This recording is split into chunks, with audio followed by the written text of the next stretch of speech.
Comment la réduction de la population est rendue socialement acceptable? Le film d'aventure américain Pulse, sorti en 2016, raconte l'histoire d'un mystérieux signal, semblable à un virus, qui se propage à tous les réseaux de téléphonie mobile dans le monde entier, avec pour effet que les utilisateurs de téléphones portables sont transformés par cette impulsion en êtres abrutis et meurtriers. Cela conduit à un chaos indescriptible et à l'anéantissement de presque toute l'humanité. Juste un film? Un parmi tant d'autres avec des visions d'horreur de fin du monde. Si on examine de plus près l'actualité, on tombe inévitablement sur différentes facettes d'un agenda global réel, en partie secret et en partie visible, mené par une élite financière avide de pouvoir. Bien que cette élite n'ait pas encore diffusé un signal mystérieux comme dans le film, non moins dramatiquement, mais avec détermination, pour réduire l'humanité à un maximum de 500 millions de personnes.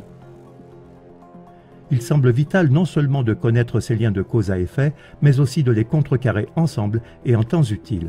Parce que ce qui se passe, en partie caché, en partie visible, n'est pas un film, mais une dure réalité. En voici quelques preuves. Les Georgia Guidestones, un assassinat de masse planifié. En 1980, un monument de 120 tonnes et 6 mètres de haut a été érigé dans l'État américain de Géorgie. Il se compose de 6 dalles de granit massif avec 10 commandements gravés en 12 langues. À ce jour, personne ne sait exactement qui a ordonné l'érection du monument.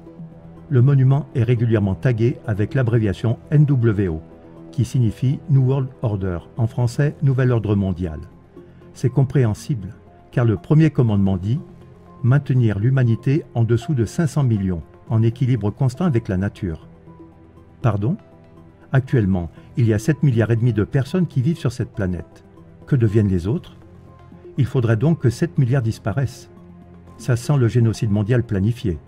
Il y a un mystère presque aussi grand que les pierres elles-mêmes. C'est le fait que seulement quelques Américains connaissent leur existence. Une autre preuve, la surpopulation n'est pas le vrai problème.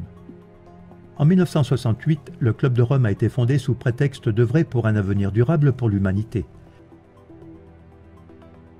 Déjà dans les années 1970, le Club de Rome et de plus en plus les politiciens et les médias ont fait savoir que l'humanité avait un grave problème, à savoir la surpopulation. Pour beaucoup de personnes, il n'y a ni assez de place, ni assez de nourriture, ni assez de matières premières. De plus, l'homme est comme un virus maléfique qui nuit à la nature tout entière et doit donc être maintenu en aussi petit nombre que possible. Or, depuis, des études ont prouvé qu'à elle seule, la République démocratique du Congo, en Afrique centrale par exemple, est si riche en ressources minérales et si fertile qu'elle suffirait sans effort à l'approvisionnement de 9 milliards de personnes, soit plus que la population mondiale actuelle. Une autre étude prouve de manière concluante que les États-Unis à eux seuls pourraient accueillir la totalité de la population mondiale actuelle en termes de superficie, dans des maisons individuelles de 4 personnes chacune et chacune avec son propre jardin pour l'autosuffisance.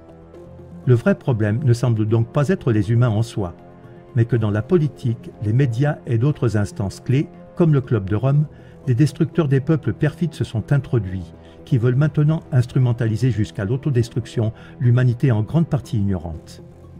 Et un aspect très pratique, les micro-ondes sont une arme. Barry Trower, ancien spécialiste de la Royal Navy pour le développement des armes à micro-ondes, rapporte dans une interview accordée au début de l'année 2019 que la technologie des micro-ondes a été développée comme arme pour rendre les armées ennemies inaptes au combat lors des guerres, voire pour les détruire. Cette technologie, similaire aux rayons X, n'est pas adaptée à la communication comme par exemple avec un téléphone portable. À moyen et long terme, elle entraîne des dommages qui mettent la vie en danger.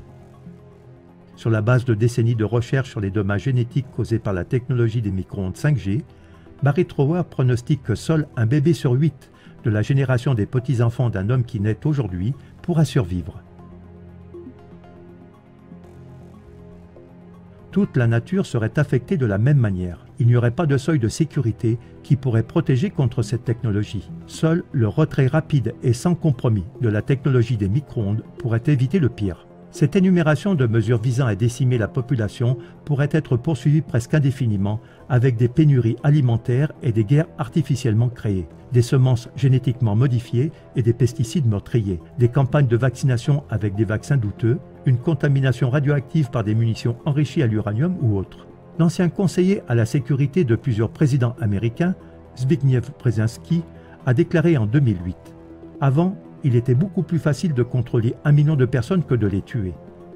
Aujourd'hui, il est beaucoup plus facile de tuer 1 million de personnes que de les contrôler. » Fin de citation. Même si humainement cela est inconcevable, nous ferions mieux de croire qu'une élite de pouvoir impitoyable va arriver à atteindre ses buts déviants et faussement humanistes. À moins que nous, en unissant nos forces et de façon engagée, nous l'arrêtions.